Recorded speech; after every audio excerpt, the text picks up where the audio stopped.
honesto. Entonces, Sadik le dice, vamos a llamar y van a tener que bailar, y el que mejor baile va a ser tu tesorero. Claro, el rey pensaba que se estaba burlando de él. Llaman a los aspirantes que querían ser tesoreros, no les dicen de qué se trataba la prueba. Y previo a pasar a donde estaba el rey, tienen que ir por un pasillo que estaba oscuro y lleno de tesoros. Y llegan hasta el rey, entonces les dicen, bueno, tienen que bailar, eran 64.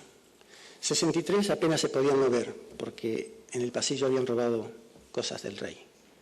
Entonces no podían... Y uno bailó muy libremente, y ese fue elegido tesorero. Acá tenemos todo un ambiente corrupto de ladrones que rodeaban al rey. Quiero, si ustedes me permiten, luego de estas miradas, de cómo ven desde la filosofía y desde la literatura el ambiente de poder, cómo son los hombres de poder.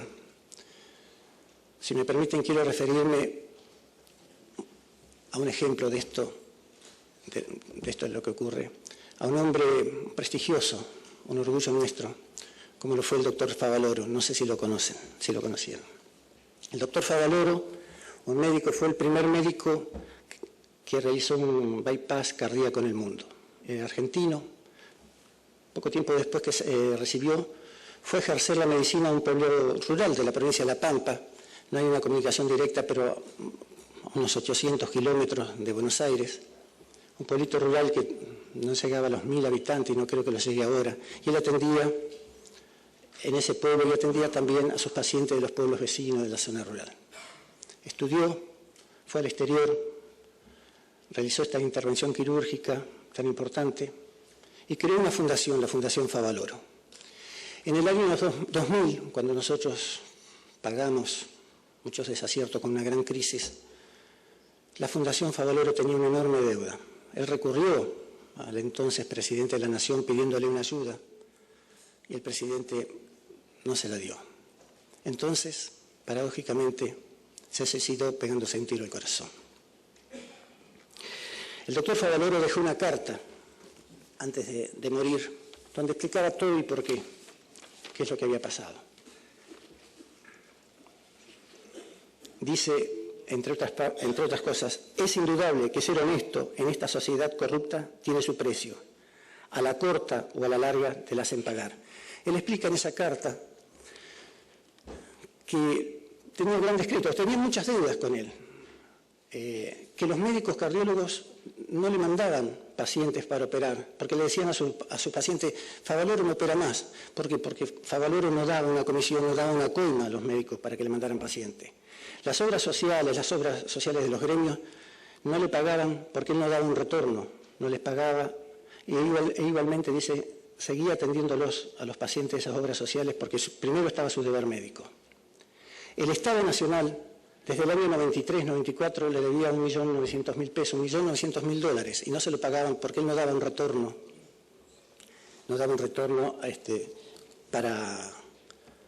para que se lo pagaran. Entonces, al igual que Critón aconsejó a Sócrates cuando le dijo, nosotros sobornamos al guardia para que te escapes y te vamos a dar otra vida, los amigos, el círculo de Favaloro dijeron, nosotros tenemos gente que va a arreglar, que va a pagar, vamos a decir que vos no sabés nada.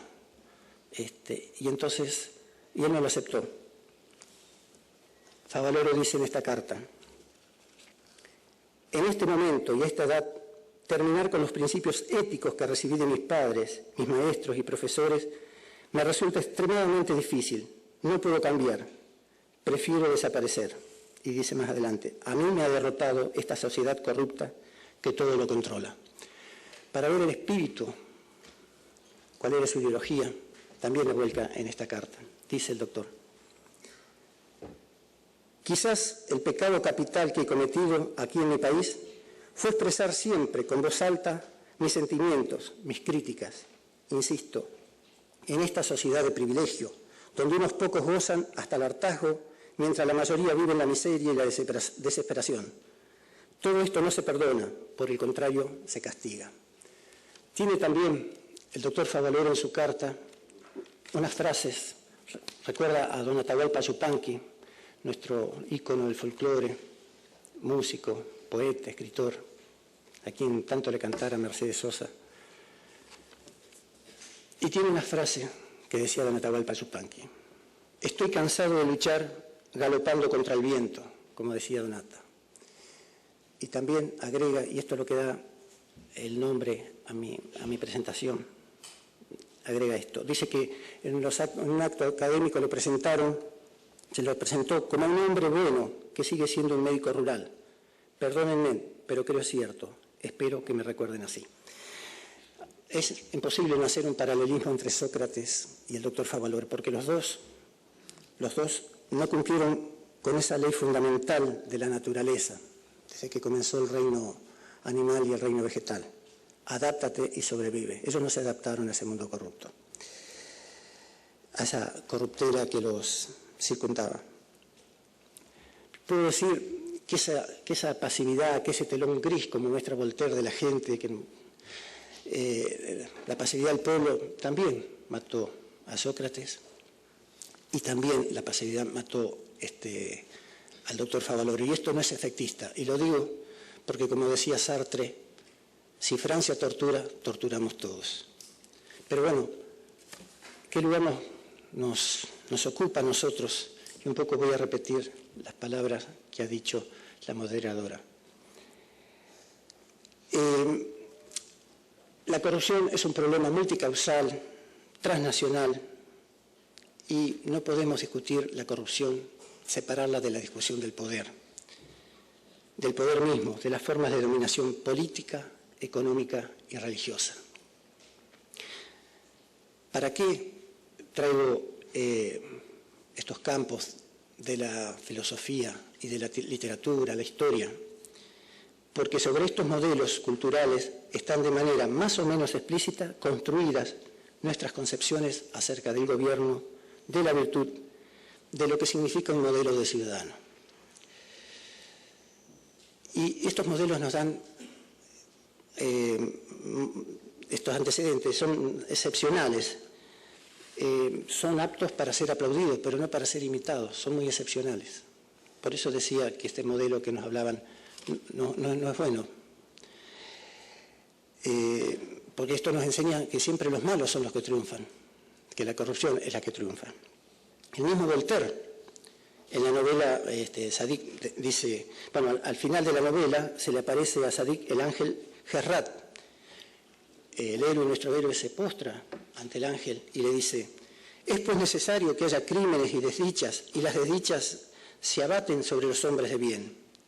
Los malvados, dice Gerrat, siempre son desventurados, sirven para probar a un pequeño número de justos desperdigados por la tierra, y no hay ningún mal del que no nazca un bien. Esto lo mismo lo dice la Biblia. Ciertamente no hay hombres justos en la tierra que haga bien y nunca peque. En Romanos dice, no hay justo sino uno, ni aún uno. Este modelo, decía, es inalcanzable. ¿Por qué? Porque Platón puede despreciar a la asamblea que mata a su maestro. Voltaire